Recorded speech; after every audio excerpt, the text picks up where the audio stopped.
ஒரு நிமிடத்தில் நீங்கள் விடையளிக்க வேண்டும்.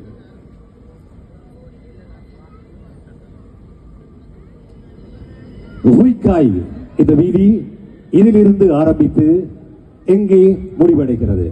Rue de Faubourg Saint-Denis, Rue Pardonnet, Rue Philippe Gérard, Boulevard de la Chapelle.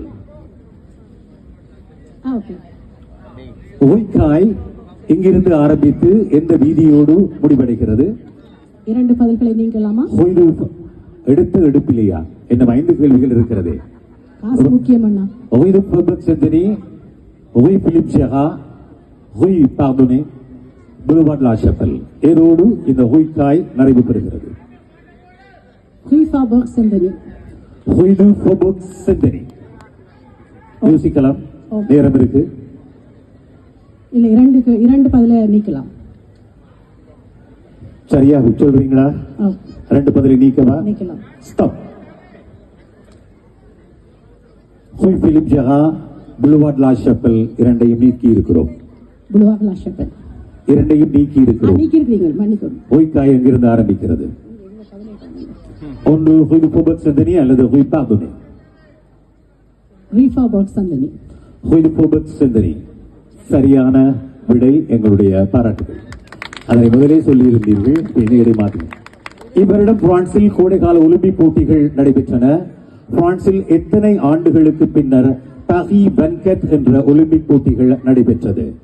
75 ஆண்டுகளுக்கு பின்னர், 80 ஆண்டுகளுக்கு பின்னர், 150 ஆண்டுகளுக்கு பின்னர், 100 ஆண்டுகளுக்கு பின்னர்? 100 ஆண்டுகளுக்கு பின்னர். முடிவாக நேரம் இருக்கிறது. முடிவா சொல்றீங்க.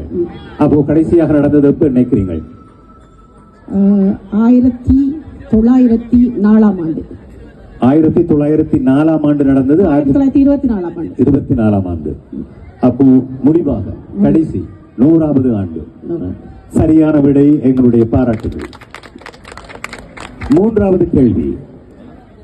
தலைநகர் பாரிஸ் 75வது டிபார்ட்மெண்ட். பாரிஸில் எத்தனை அரொண்டிஸ்மென்ட் பிரிக்கப்பட்டுள்ளது? 18, 20, 21, 25. 20. முடிவா? மாற்றமில்லை. சரியான விடை. எங்களுடைய பாராட்டுகள். இதுவரை 3 கேள்விகளுக்கும் விடை சொல்லியிருக்கிறீர்கள்.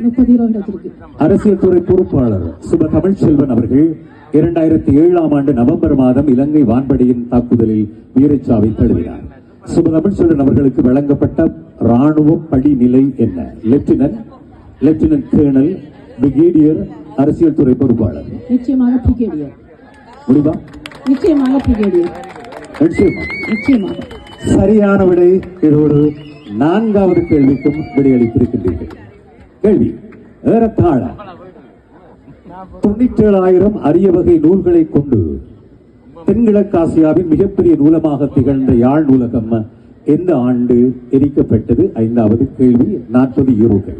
1981. முடிவாக? மாற்றமில்லை. சரியான விடை. எங்களுடைய பாராட்டுகள்.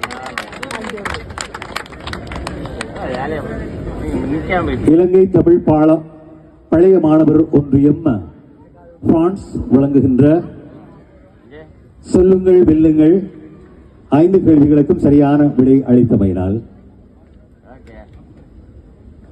உங்களுக்கான 40 யூரோக்கள் இப்பொழுது வழங்கப்படுகிறது. எல்லாருக்கும் நன்றி. நாளைக்கு நீங்களும் கலந்து கொள்ளலாம். தயவு செய்து பதிவை இப்பவே ஏற்படுத்திக் கொள்ளுங்க. வாழ்த்துக்கள். நன்றி அண்ணா. 2வது போட்டியாளர்